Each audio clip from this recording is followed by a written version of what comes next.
World Environment Day was established by the United Nations General Assembly in 1972 and, and has since become one of the principal vehicles through which the United Nations stimulates worldwide awareness and encourages action for the environment.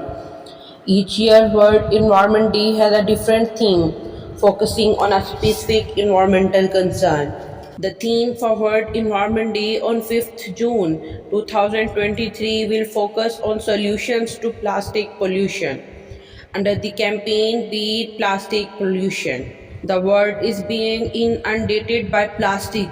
More than 400 million tons of plastic is produced every year, half of which is designed to be used only once.